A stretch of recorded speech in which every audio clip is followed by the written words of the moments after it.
Dharwad 100 kilometre ಐತೆ, ಭಾಳ ದೂರ ಇಲ್ಲ. ಧಾರವಾಡ ಎಲ್ಲಿದ್ರು ಬರಬೇಕು, ಯಾರಿದ್ರು. ಗೋಕಾಕ್ ದೂರ ಐತಿ, ಗೋಕಾಕ್ ದೂರ ಐತಿ.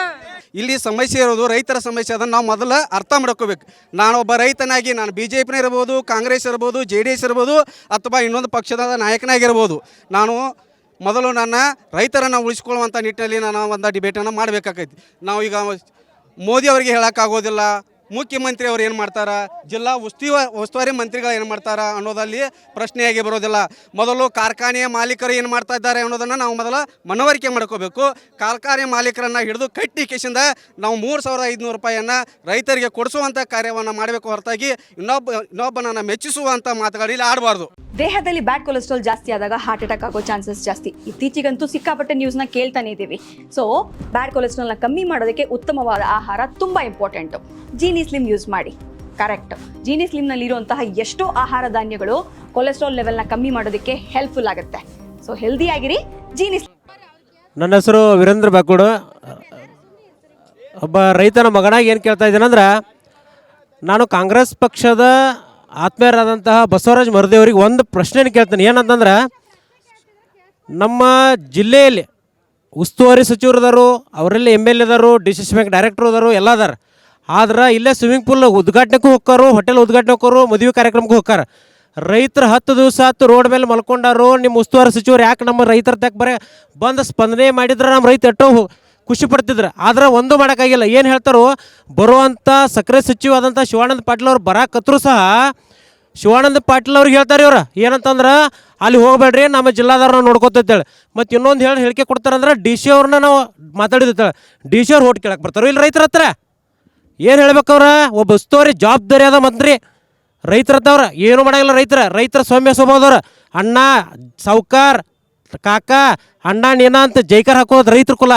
ಅಂಥ ಕುಲದವ್ರಿಗೆ ಒಂದು ಸೌಜನ್ಯವಾಗಿ ಭೇಟಿ ಕೊಡದೇ ಇರುವಂಥ ನೀಚ ಉಸ್ತುವಾರಿ ಸಚಿವ ಅಂತ ಈ ಮೂಲಕ ನಾ ಎಲ್ಲರಿಗೂ ಹೇಳ್ತೇನೆ.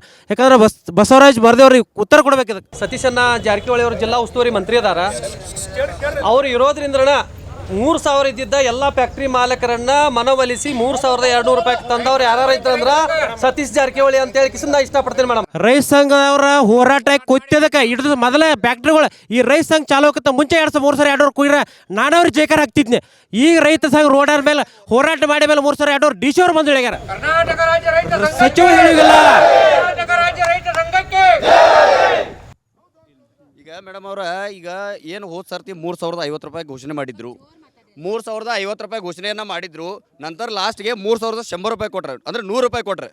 ನಂತರ ಈಗ 3,500 ರೂಪಾಯಿಯನ್ನು ನಾವು ಕೊಡಬೇಕಂತ ನಾವು ಎಲ್ಲರೂ ಕೂಡ ಇಲ್ಲಿ ಅನ್ನದ ಹತ್ರ ಎಲ್ಲ ಕೊಡ್ಕೊಂಡು ಹೋರಾಟ ಮಾಡಿದೆವು. ಕಳೆದ 9ನೇ ದಿವಸಕ್ಕೆ ಬಂತು. ಇವತ್ತೇನೋ 3,200 ರೂಪಾಯಿಯನ್ನು ಘೋಷಣೆ ಮಾಡಿದ್ರು. ಈಗ ಅದಕ್ಕಿಂತ ಮುಂಚಿತವಾಗಿ SP ಅವರು ಮತ್ತು DC ಅವರು ಏನು ಮೀಟಿಂಗ್ ಕರೆದಿದ್ರು, ಆ ದಿನ DC ಅವ್ರ ಹತ್ರ 3,300ಕ್ಕೆ ನಾವು ಫೈನಲ್ ಮಾಡಿದ್ದು. ಬಟ್ ಆ ದಿನ ಬರೀ 50 ರೂಪಾಯಿಯನ್ನು ಜಾಸ್ತಿ ಕೊಡ್ತೀವಿ ಅಂತಂದು ಹೇಳಿದ್ರು. ಬಟ್ ಇವಾಗ ಏನಾಗೈತೆ ಅಂತಂದ್ರೆ ಮತ್ತೆ ಅದರ ರೇಟನ್ನು ಕಡಿಮೆ ಮಾಡಾಕದರು. ನಾವು ಒಂದು ಇವರಿಗೆ ಲೆಕ್ಕಪತ್ರ ಕೇಳೋದಂತಂದ್ರೆ, 1 ಟನ್ ಕಬ್ಬನ್ನು ನುರಿಸಿದ ಮೇಲೆ 100 kg ಸಕ್ಕರೆ ಬೀಳ್ತಿತ್ತು ಮೇಡಮ್. ಸೊ 100 kg ಸಕ್ಕರೆ ಬಿತ್ತಪ್ಪ ಅಂದ್ರೆ ಅದು 4,000 ರೂಪಾಯಿಗೆ ಅವ್ರು ಮಾರ್ಕೋತಾರೆ. ಸೊ ಅದಕ್ಕೂ 3,000 ರೂಪಾಯಿ ನಮಗೆ ಕೊಡ್ತಾರೆ. ಹೋದ ಸರಿದ ಲೆಕ್ಕ ಒಂದು ಹೇಳತ್ತೇನೆ ರೀ. ಆಮೇಲೆ ಅವರು ಒಂದು ಟನ್ ಕಬ್ಬವನ್ನು ನುರಿಸಿದ್ರಂದ್ರೆ ಸುಮಾರು 6ರಿಂದ 11 ಲೀಟರ್ ತನಕ ಸ್ಪಿರಿಟ್ ಬರ್ತೈತಿ ಸರ್. ಎಲ್ಲ ಕಾರ್ಖಾನೆಗಳು ಇವತ್ತು ನೋಡ್ರಿ, ಇವತ್ತು ವಿಧಾನಸೌಧದಲ್ಲಿ ನಡೆದಂಥ ಒಂದು ಮೀಟಿಂಗಲ್ಲಿ ಅವರು ಹೇಳಿದ್ದು, ಎಲ್ಲ ಕಾರ್ಖಾನೆಗಳಲ್ಲೂ ಕೂಡ ಈ ಥರ ಎಥನಾಲ್ ಎಕ್ಸ್ಟ್ರಾಕ್ಟ್ ಮಾಡೋದು ಅಥವಾ ಬೇರೆ ಬೇರೆ ಉಪ ಉತ್ಪನ್ನಗಳನ್ನು ಮಾಡುವಂಥ ಕಾರ್ಖಾನೆಗಳು ಇಲ್ಲ ರೀ. ಆ ಥರದ ಫೆಸಿಲಿಟಿ ಇರುವಂಥ ಕಾರ್ಖಾನೆಗಳು ಭಾಳ ಕಡಿಮೆ ಇದಾವೆ. ಹೀಗಾಗಿ ಕಾರ್ಖಾನೆಗಳಿಗೂ ಹೊರೆ ಆಗ್ತಾ ಇದೆ. ಕೇವಲ ನಾವು ಕಬ್ಬು ನುರಿಯೋದು ಅಷ್ಟು, ಸಕ್ಕರೆ ಅಷ್ಟು ಸೀಮಿತ ಅಂತ ಅವ್ರು ಹೇಳೋದು. ಎಲ್ಲ ಕಾರ್ಖಾನೆಗಳು ಹಂಗಿಲ್ಲ. ಈಗ ಅಲ್ಲ, ನಾನು ಒಂದು ಲೆಕ್ಕಪತ್ರ ಕೇಳತ್ತೇನೆ ರೀ. ಈಗ 6ರಿಂದ 11 ಲೀಟರ್ ಸ್ಪಿರಿಟ್ ಬಂದ ತಕ್ಷಣ ಅದರಲ್ಲಿ 1 ಲೀಟರ್ಗೆ 3 ಬಾಟ್ಲಿ ಶೆರೆ ತಯಾರಾಗ್ತೈತೆ ರೀ. 750 ml 1 ಬಾಟ್ಲಿ ಶೆರೆ ಆಯ್ತಂದ್ರೆ 21 ಬಾಟ್ಲಿ ತಯಾರಾಗ್ತಾವೆ. ಬರೀ ಎಷ್ಟು ರೀ? 7 ಲೀಟರ್ದಾಗ. ಸೊ 7 ಲೀಟರ್ದಾಗ 21 ಲೀಟರ್ ಶೆರೆ ತಯಾರಾಯ್ತಂದ್ರೆ 21,000 ರೂಪಾಯಿ ರೆಡಿ ಆಯ್ತು. 21,000 ರೂಪಾಯಿದಾಗ ಸುಮಾರು ಏನಿಲ್ಲಪ್ಪ ಅಂದ್ರೆ 15,000 ರೂಪಾಯಿ ದರವನ್ನು ಕರ್ನಾಟಕ ಟ್ಯಾಕ್ಸ್ ಹೋಗ್ತದೆ. ಇದಕ್ಕೆ ಇವರು ಬಸವನಗೌಡ ಪಾಟೀಲ್ ಯತ್ನಾಳ್ ಇದಕ್ಕೆ ಹೇಳಿದ್ದು ಅಂತಾರಾಷ್ಟ್ರೀಯ ವಿಜ್ಞಾನಿಗಳು ಅಂತ, ಅಂತಾರಾಷ್ಟ್ರೀಯ ತತ್ವಜ್ಞಾನಿಗಳು, ಅಂತಾರಾಷ್ಟ್ರೀಯ ಲೆಕ್ಕಾಚಾರ ತಜ್ಞರು. ನಾವು ಏನು ಅಲ್ಲಿ ಅವ್ರು ಉತ್ಪನ್ನಗಳು ಮಾಡ್ಕೊಲಿಲ್ಲ, ಅದು ನಮ್ಮ ತಪ್ಪಲ್ಲ. ಈಗ ಕಬ್ಬಿನಾಗ ನಾವು ಬೆಳಿತೇವ್ರೆ, ಮೇಡಮ್ ನಾವು ಕಬ್ಬ ಬೆಳಿತೇವೆ ಈಗ 100 ಟನ್ ಅವ್ರು ಬೆಳೆಯಂಗಿಲ್ಲ 150 ಟನ್ ಬೆಳೆಯಂಗಿಲ್ಲ ಅಂದ್ರೆ ಯಾರು ಕೇಳೋರು ಅವ್ರು ಬೆಳ್ಕೋಬೇಕದನ್ನ ಬೆಳ್ಕೋಬೇಕು ಕರ್ನಾಟಕ ಸರ್ಕಾರಕ್ಕೆ ಟ್ಯಾಕ್ಸ್ ಹೊಂಟಿಗೆ ಕೊಡ್ಬೇಕಾಗ್ತೈತ್ರಿ ಮೇಡಮ್ ಫ್ಯಾಕ್ಟ್ರಿ ಕಟ್ಟಿದಾರೋ ಅಂತಲ್ಲ ತತ್ವಜ್ಞಾನಿಗಳು ಫ್ಯಾಕ್ಟ್ರಿ ಕಟ್ಟಿರ್ತಾರೋ ರೈತರ ಅಂತ ತೆಗಿನ ತತ್ವಜ್ಞಾನಿಗಳನ್ನ ರೈತರ ರೇಟ್ ಘೋಷಣೆ ಮಾಡ್ತಾರೆ ಅನ್ನುವಂಥ ಪ್ರಶ್ನೆ ಅವ್ರು ಕೇಳ್ತಾರೋ ಅವ್ರು ಫ್ಯಾಕ್ಟ್ರಿ ಕಟ್ಟಿದ್ದಾರೆ ಈಗ 3,500 ರೂಪಾಯಿ ರೈತ 3,550 ರೂಪಾಯಿ ರೈತ ಕೊಡ್ತಾನೋ ಅದನ್ನ ಫ್ಯಾಕ್ಟ್ರಿ ಬರ್ಕೊಡ್ತಾನ ಅಂತ ಕೇಳ್ರಿ ನೀವು ಪ್ರಶ್ನೆ ಏನು ಕೇಳ್ರಿ ಹೇಳ್ರಿ ನಮಗೆ ನೋಡ್ರಿ ಕೇಳ್ರಿ ನಾವು ಹೆಬ್ಬಟ್ಟಿನವ್ರಿ ಮೇಡಮ್ ಅವ್ರು ತತ್ವಜ್ಞಾನಿಗಳು ಫ್ಯಾಕ್ಟ್ರಿ ಕಟ್ಟಿದ್ದಾರೆ ಇವ್ರು ಹೆಬ್ಬಟ್ಟಿನವ್ರು ಇವ್ರು ರೈತರ ತಮ್ಮ ಹೊಲದಲ್ಲಿ ಬೆಳೆಸಿದ ಬೆಳೆಗೆ ತಾವು ನಿಗದಿತ ಬೆಳೆಯನ್ನು ನಿಗದಿತಪಡಿಸುವಂಥ ವ್ಯವಸ್ಥೆ ಐತ್ರಿ ಆದರೂ ಭಾಳ ಏನು ಕೇಳಿಲ್ಲ 4,000 4,500 ರೂಪಾಯಿ ಆಗ್ಬೋದಿತ್ತು 3,500 ಕೇಳೈತ್ರಿ ಲಾಸ್ಟ್ 3,400 ಬಂದಿತ್ತು 3,000 ನಾವು ನಮ್ಮ ಆಸ್ತಿ ಪಾಸ್ತಿ ಅಡ ಇಟ್ಟು ಮಾಡಿರ್ತೀವಿ ಬರೋಬರಿ ಮೇಡಮ್ ಅದನ್ನು ಕೂಡ ಅಡ ಇಟ್ಟು ಮಾಡಿದ್ರೆ ನಿಮ್ಮ ಫ್ಯಾಕ್ಟ್ರಿ ಚಾಲು ಮಾಡ್ರಿ ರೈತ ಹೋರಾಟಗಾರರು ಮುಕ್ತಗೊಳಿಸಿ ಫ್ಯಾಕ್ಟ್ರಿ ಚಾಲು ಮಾಡ್ರಿ ಇಲ್ದ್ರೆ ಅಲ್ಲಿವರೆಗೆ ಹೋರಾಟ ಸ್ತಬ್ಧ ಆಗಂಗಿಲ್ಲ ಅಂತಂದ್ರೆ ನಮ್ಮ ಹಂಗಾಮ ಮೀರಿ ಹೋಗಿದೆ ನಮ್ಮದು ಆ್ಯಕ್ಚುಲಿ ಸೆಪ್ಟೆಂಬರ್ ಅಕ್ಟೋಬರ್ನಲ್ಲಿ ನಮ್ಮ ಫ್ಯಾಕ್ಟ್ರಿ ಸ್ಟಾರ್ಟ್ ಆಗಬೇಕು